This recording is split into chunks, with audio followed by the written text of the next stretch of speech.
কেউ জানে না, কেউ চিনে না, কেউ বুঝে না, কেউ বলতে পারে না, কেউ খবর নিতে পারে না।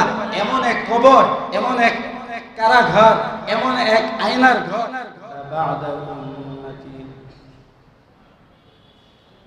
أما بعد فقد قال الله سبحانه وتبارك وتعالى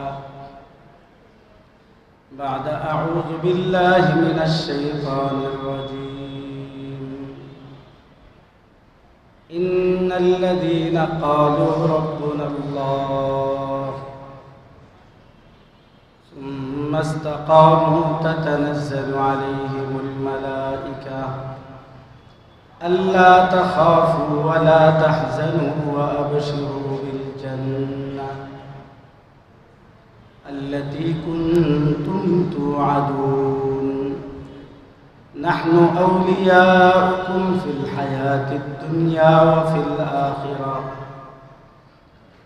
ولكم فيها ما تشتهي أنفسكم ولكم فيها ما تدعون نزلا من غفور رحيم.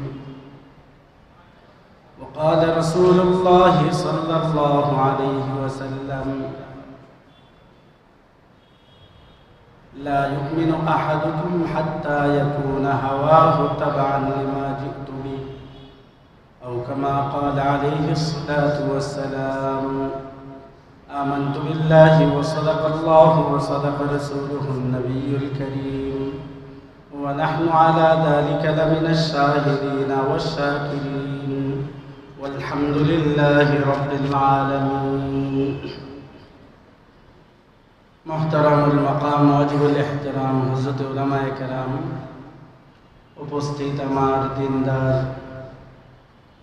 ভাই ও পর্দানিশীন মা বোনেরা, আল্লাহ পাক রব্বুল আলামিনের অসংখ্য শুকরিয়া যে আল্লাহ পাক রব্বুল আলামিন আমাদেরকে হাজারো লক্ষ মেহেরবানি করেছেন।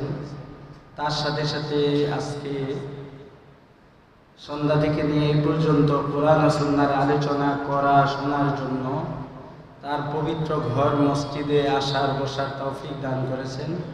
এই জন্য সকলে শুকরিয়া দান বলি আলহামদুলিল্লাহ।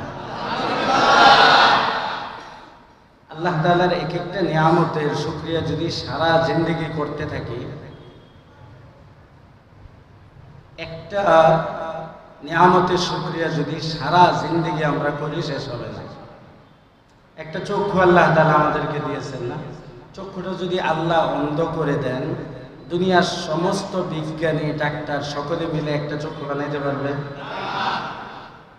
দেমাগটা যদি নষ্ট হয়ে যায়, একটা মানুষকে পাগল বলা হয়, পাগল হয়ে যায়, তখন তার কাছে দুনিয়ার কোনো মূল্য থাকে না, মা বাবার কোনো মূল্য থাকে না, খাবারের কোনো পার্থক্য থাকে না, তার কাছে রাস্তার ময়লা আর পোলাও কোরমা বরাবর মনে হয়।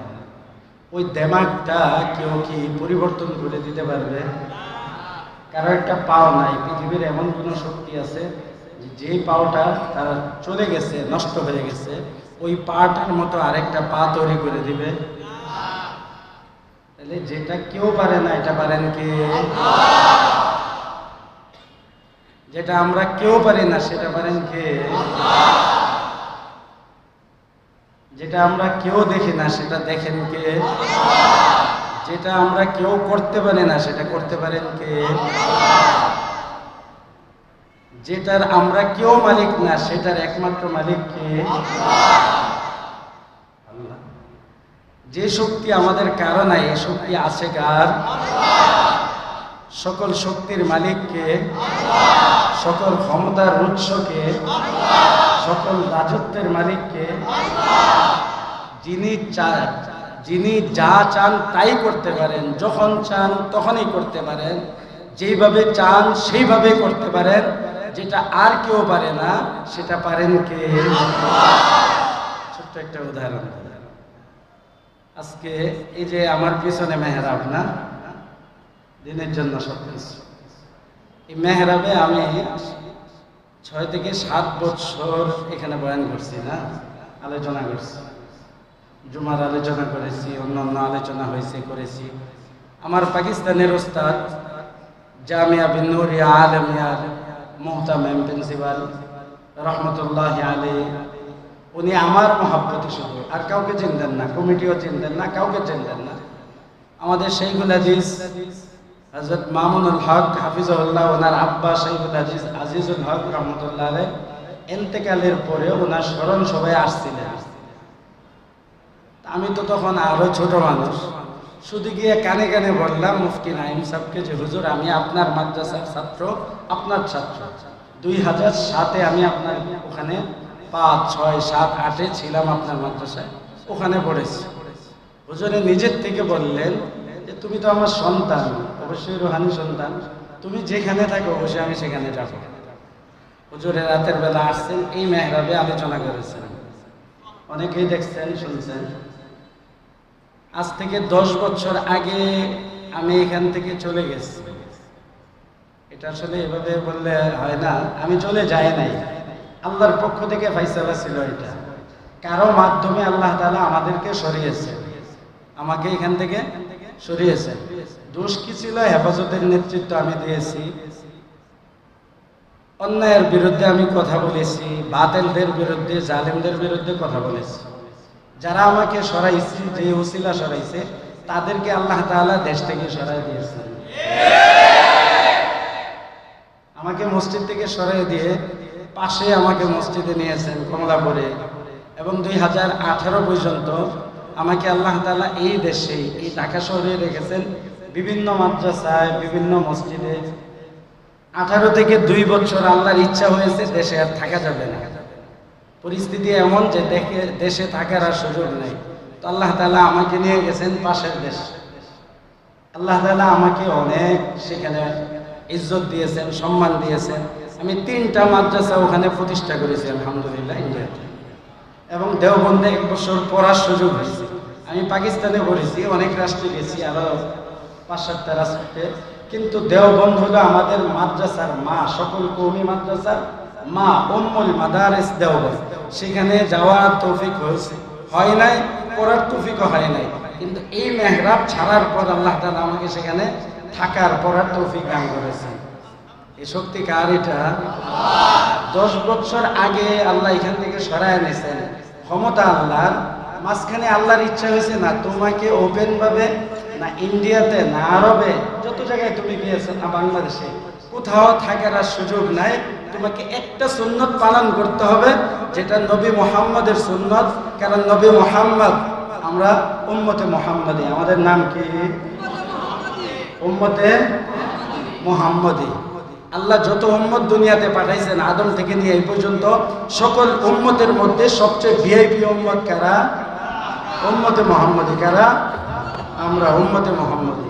তো সেই নবীর একটা সুন্নত আছে যে নবীর কথা বলবা, নবীর তরিকার কথা বলবা, নবীর ওয়ারিস হিসাবে দাবি করবা, নবীর ইলম বহন করবা, নবীর কোরআন ও সুন্নাত বহন করবা, নবীর মাদ্রাসা কায়েম করবা, নবীর মেহরাবে ইমামতি করবা, নবীর জিহাদের দাওয়াত দিবা, নবীর তাবলীগ করবা, নবীর তালিম দিবা, সব নবীর করবা।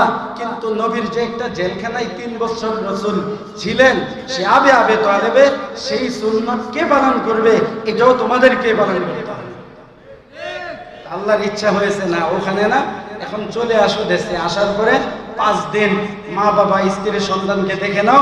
5 দিন পর থেকে তোমাকে দীর্ঘ সময়ের জন্য এমন জায়গায় যেতে হবে, কেউ জানে না, কেউ চিনে না, কেউ বুঝে না, কেউ বলতে পারে না, কেউ খবরে নিতে পারে না, এমন এক কবর, এমন এক কারাগার, এমন এক আয়নার ঘর, এমন এক গ্লাসের ভিতরে তোমাকে কিছুদিন থাকতে হবে।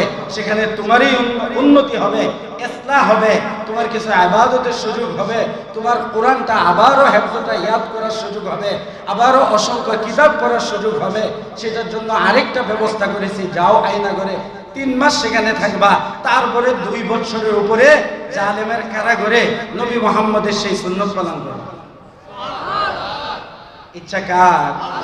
তাহলে কাউকে আমি দোষী না, ইচ্ছা কার? কুল্লাই মুসিবানা ইল্লা মা কাতাবাল্লাহু লানা। তোমাকে এমন কোন জিনিস আক্রান্ত করবে না যা আল্লাহ লিখে রাখেন। যা লেখছেন তাই হবে, তুমি যা কিছুই করো।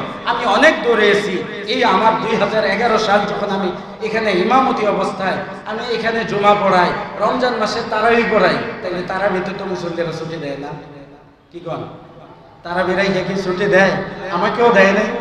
আল্লাহ তাআলা জান্নাত নসিব করুক। খাসভাবে সাইদুল মাতবরকে অনেক মহব্বত করতেন, বিরোধিতাও করতেন। এছাড়া যেহেতু একটা দল করতেন, আমি কাউকে পরোয়া করতাম না, তবে তার মুখে ছিল বিরোধিতা, তার অন্তরে ছিল আমার মহব্বত। কেন? এই জন্য এই একটা লোকের কথা বারবার আমার খেয়াল হয়। যেদিন সে মৃত্যুবরণ করেছে আমি খবর পেয়েছি, ওই দিন আমার নারায়ণগঞ্জ কোর্টে হাজিরা ছিল, না হয় আমি আসতাম। মনে চেয়েছিল, অন্য কারো মৃত্যুতে হয়তো এইভাবে মনে চায় নাই। কারণ কি? সে ছিল বাহাদুর। আমার বাহাদুরির কারণে যতটুকু আল্লাহ দিয়েছেন সে আমাকে মহব্বত করত। বলে দিলাম আজকে বিরোধীরা করতো, তোমার পরে বলতো চলবে না এগুলো, কিন্তু সামনে বলতো না। যাই হোক, তো ওনারাও ছুটি দেন নাই, আমি এখানে জমা পড়াই। আমার নামে মামলা হইল দেশে, জুলুমের কথা বলতেছি। খেলা তো দেখছেন, আমি আসতেছি, আপনারা বলবেন যে হুজুর কি আজেরা আলোচনা করতেছেন না? নামাজের আগে হুজুর আগে জুতা পরতে হয়, টুপি পরতে হয়, পাঞ্জাবি পরতে হয়। কেউ পাগড়ি পরে বাড়িতে আসে, প্রস্তুতি নেয়, গোসল করে, মেসওয়াক করে।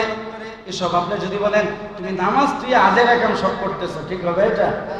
হ্যাঁ, আমার আলোচনার মূল বিষয়ের আগে এটি হলো আমার মুকদ্দমা, ভূমিকা, ওযু, প্রস্তুতি। তাইলে আল্লাহ সুবহানাহু ওয়া তাআলার ইচ্ছা হয়েছে কি প্রস্তুতি নিতে হবে। তো আমি এখানে তারাবি পড়ে দিছি, রমজানে ছিলাম, আমার নামে আমার দেশে বন্ড একদল মামলা করে দিয়েছে আমি হত্যা করেছি। এমন কি আমি কিভাবে হত্যা করেছি, কি অস্ত্র দিয়ে হত্যা করেছি, এটা যুদ্ধ তো জানেন, আমাদের এলাকাতে এটা হয়। বাকি আমরা আলহামদুলিল্লাহ কোনোদিন কাউকে একটা টুকাও অন্যায়ভাবে দেই নাই। মামলা হয়েছে আমি কিভাবে টেটা দিয়ে মারছি সেটাও লেখা আছে মামলার মধ্যে। তারপরে জঙ্গি মামলা, এরপরও